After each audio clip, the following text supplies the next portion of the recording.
One day before he's available to meet with reporters at OTAs, it'll be the first time he's spoken to the media since the end of the season and everything that's happened in the aftermath of it. By the way, PFT Live, NBC Sports Radio, NBCSN. Hello to our friends in the UK enjoying the show on Sky Sports. Chris, I know what Ben's trying to do. Yeah. But is he really going to change anyone's mind in the locker room? If there are guys lurking there who are secretly aligned with Antonio Brown, and he surely still has friends in the locker room, is anything he said yesterday going to change their minds, especially when we consider Antonio Brown's reaction, which was a two-word tweet, two-face? Yeah, well, it starts the conversation. I mean, again, he could say all he wants and everything like that, and I think people in the locker room are going to look at that and go, okay, that's a start. But still, he's going to be judged by the way he treats and acts in the locker room. And again, the first time something bad happens during the season, is he going to take the blame? Things like that. Hey, really, ultimately here, this is too little too late as far as this apology for Antonio Brown. Hey, he was totally crazy with calling Antonio Brown out, not only breaking the rules of the locker room, the man code, whatever you want to say. He was just flat out wrong. He threw an interception to a defensive tackle. I don't know what angle he expected Antonio Brown to run. And if the defensive tackle didn't intercept it, Bradley Roby was going to intercept it too. So it was a bad decision, a bad throw. Everything about it was bad, and it was a bad look for Ben. And I find it curious that they're coming off the Georgia Lake House visit too. I just wonder if there was conversations with some of the skill guys while he was there. I wonder if somebody called him out a little and said, hey, you need to own up to this. It'll go a long way. Or was this, like you said, all preordained, and he had this little interview yesterday to lessen the blow of today's media session? Or it could be a combination. And It could be that he understands that he's got work to do to ensure that there aren't any relationships within the locker room that are secretly frayed. You never know what a guy really thinks while you're working together, right? Except Yes. I tell you what I think of you all the time. But for the most part, you never really know what a guy thinks until he's gone. And there may be other guys who can't, at this point, talk their way out and tweet their way out of Pittsburgh, and they're stuck with the circumstance, and it may be those guys that Ben Roethlisberger has to identify and then try to flip. But consider this, because I think it's fair to look at what he said, and we judge how sincere it all is by assessing the accuracy of what he's now saying. His criticism of Antonio Brown in the aftermath of that loss to the Broncos with the interception that was thrown in the end zone by Roethlisberger, he went on 93.7 The Fan in Pittsburgh and said that Antonio Brown should have flattened his route and not run to the post. We showed the replay just now on NBCSN.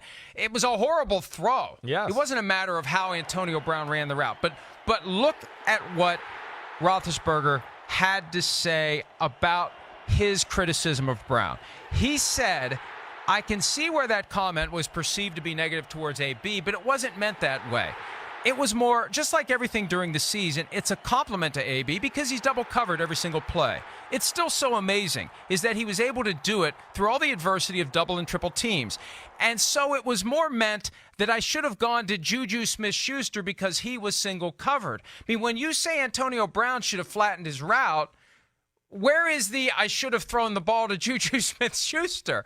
It has nothing to do with how Antonio Brown runs his route. It has everything to do with a dumb decision that was made in the moment to throw the ball to the awaiting arms of a defensive tackle. So I think if the players who have misgivings about Roethlisberger study that and remember what he said in November, it's going to be a little bit harder to mend fences if they hold him accountable for this inconsistency because it's pretty glaring to me. Yeah, you're right. I mean, there he is. He's trying to be accountable, and as he's trying to be accountable, he takes a little bit of the accountability off of himself and tries to kind of blame it on some other factors into the situation.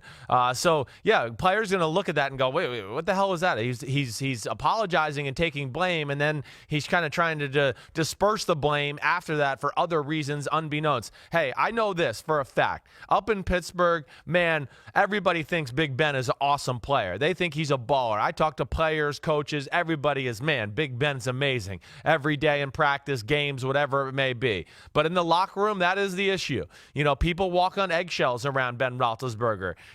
He's not always great and just open as far as talking to players and having conversations. And if guys ask for autographs, he's not the type of guy that's going to just give it away and be like, oh, yeah, no problem. I mean, I've heard all these type of things from him over the years.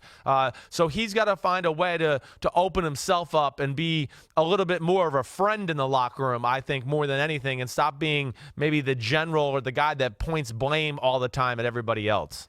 And this has been hanging around for years, It Chris. has. Look, Yep. I mean, I think that we try to strike the right balance between praising him as a player, but pointing out the things that maybe he needs to work on. And he seems to be getting the message. The mere fact that he sat down for this interview, to the extent it just wasn't a PR play. And if he does actually believe the things he was saying, I am a little bit concerned about the inconsistency between the criticism of Brown and the effort to explain it away.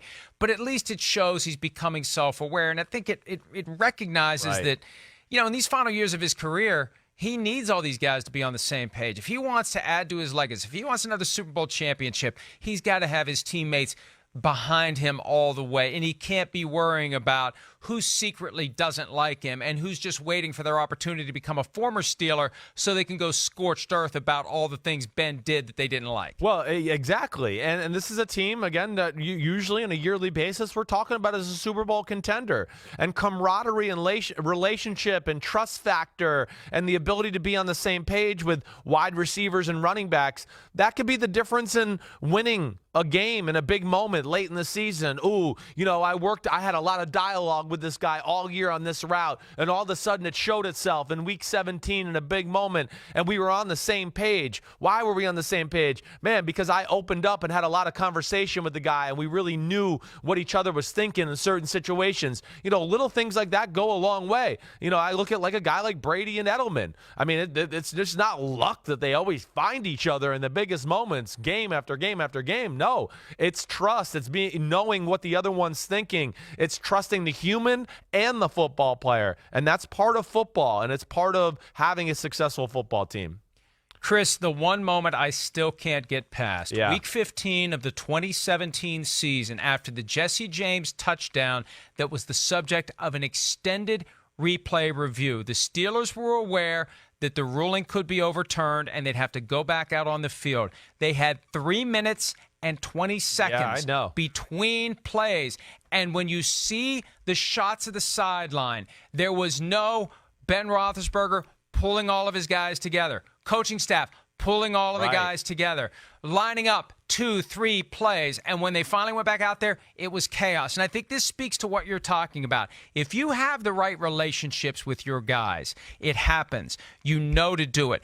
Everybody's on the same page. Everybody gets together. You're reinforcing these things you have built from day to day and week to week, and time you spend away from the facility working out, time you spend away from the facility hanging out. In those moments, you have the awareness to bring everyone together because I think you feel that shared relationship. You've got that comfort level. I don't know. Am I reading too much into it? No. Where if you have that right vibe, everybody does come together in that moment and figures out what the hell they're going to do when it's time to go back out on the field. Yes. 100%. Again, I'm going to use New England because they're the standard. They're the bar, but again, I just think if we went vice versa in that situation and Brady was sitting there watching that replay and it was, them who on the Jesse James side of things, they would have come to reality pretty soon. Oh, this thing's going to get overturned. We got to figure out what we're going to do. And, of course, it goes under the head coach too, Belichick, McDaniels. They all would have started having okay, we got to get to plan B. This doesn't look good. In that case, especially, Pittsburgh was just hoping it didn't get overturned. Oh, I hope we can beat New England. I hope this doesn't get overturned.